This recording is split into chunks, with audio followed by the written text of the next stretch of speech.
Let's get salty! Hey everyone, Zeddy here again today with a brand new card review, and it is the final day of the Across the Timeways card reveals. It is Warlock Day, and no, we don't have Rafam quite yet. Tune in like an hour. He's gonna have his own video and everything.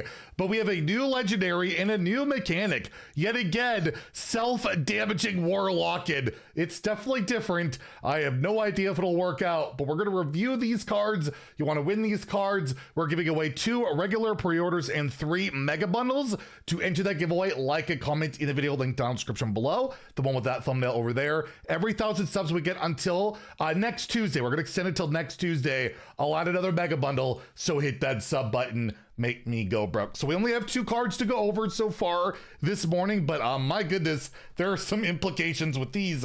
First, with a brand new dragon, the Twilight Time Hopper. It is a 2-mana 4/4. We have Millhouse Mana Swarm stats, right? So what's the downside? Well, as is usual with Warlock, this downside might be an upside in multiple situations.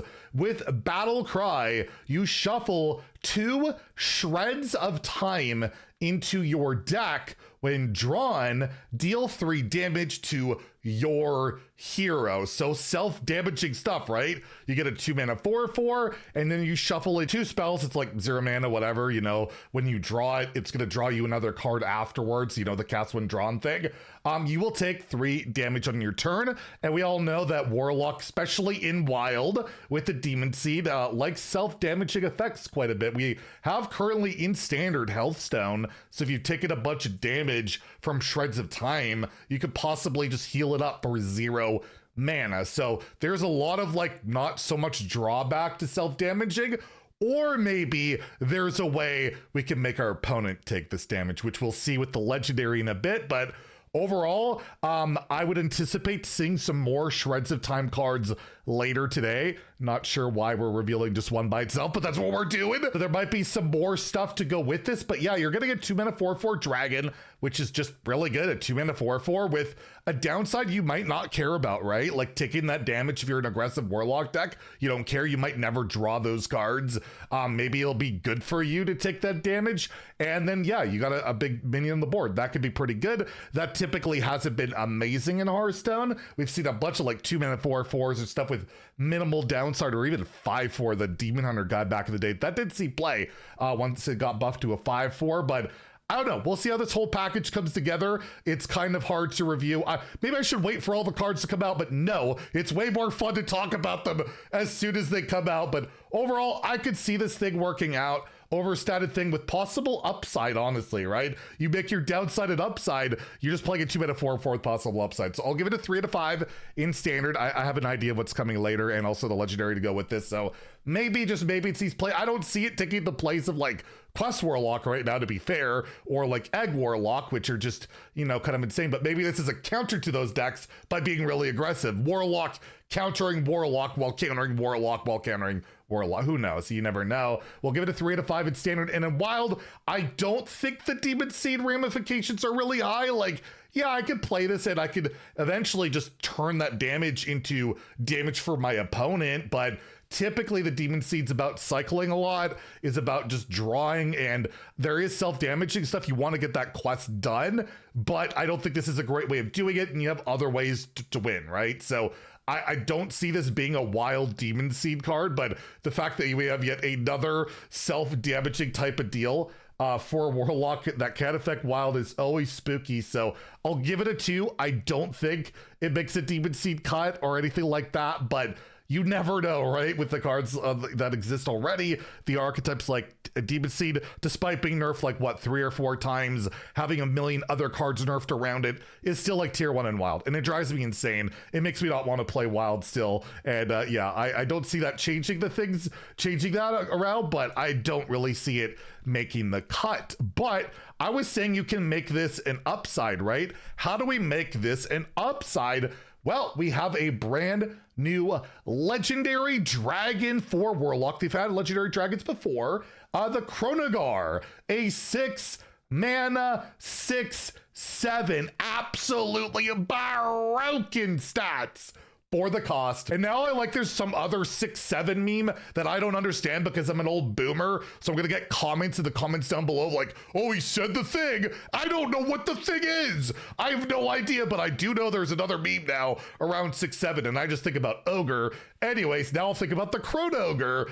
It's a 6-7 dragon with battle cry. You draw your 2 highest cost cards. So it's like a tutor pull count effect, or is it the cook, the paladin card that only draws 1. However, it also reads your opponent draws your 2 lowest cards. So this is like 6 mana, draw 4, 2 are for me, 2 are for you. Obviously, the idea I would imagine with this card is you have those 0 mana shreds of time where they will draw those and that'll deal 6 damage. I believe they'll also draw because those are cast when drawn. So if they're drawing it, they should take the damage, that they should draw 2 random cards after that. I could be wrong, but I feel like that's the way it should work. But who knows? Hearthstone is weird. But yeah, that could be really solid. There is kind of a downside to this card besides, you know, giving your opponents possibly more cards.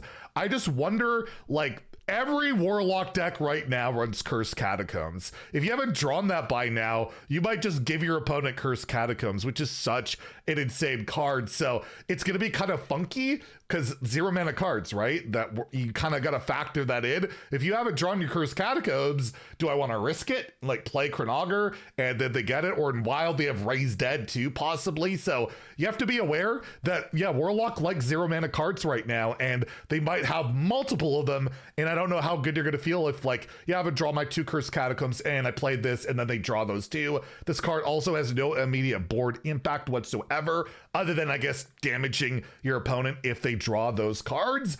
But yeah, it's a tutor effect. You could draw specific things. Particular in Wild, you have like Reno. You could possibly tutor Sargeras. Like that could be pretty nice. So this got Wild ramifications too. You could obviously just overdraw your opponent, fill their hand, right? You draw 2 cards for them. They're at 8 cards or 9 cards. They're not even going to get the cards or whatever. They're not going to get a card from their deck. That's typically not as valuable as people like to think about overdrawing their opponent. But it's tutored card draw. It's got possible disruption possibilities if this whole like mechanic works out with the low cost spells. It's got synergy. I can't raid a legendary that tutor specific cards. I think anything lower than a 3. It is 6 mana though, right? But it's got good stats for the cost. It's a weird one. I'm gonna give it a 3 out of 5 in standard. I think it might have a chance, in particular, like just drawing, yeah, your highest cost cards, something you really want, a Ceaseless, maybe hit Ceaseless, or you're playing Eggs and you really want to hit Umbra, I don't know. And in a Wild, I don't know, Reno Lock's still a thing, but it's like Demon Seed and all this other stuff is just like Disco Lock. I'll give it a 2 there. I think it's too expensive, and you rather just tutor your Sargeras with like the Symphony of Sins. It's like infinitely better. I don't think it quite makes the cut, but it has ramifications, and I could see like a greedy Reno Lock playing it. I just don't know how good a greedy Reno Lock is. There's so many good Warlock decks in both Standard and Wild right now. It's insane. So a card's got to be pretty cutthroat to make it, but this is pretty solid. It's not bad. And again, it's kind of cool design, weird out there. You never know how it works. So there you go. Only 2 Warlock cards so far, but pretty crazy stuff. Honestly, a lot of potential. And yes, the next card review will be Reform. You want to tune in. There's a lot. Trust me, there's a lot to go over for it. It deserves its own review. And then we'll have one more after that. Anyways, if you enjoyed the video, please like and subscribe. Have a great day and stay salty, my friends.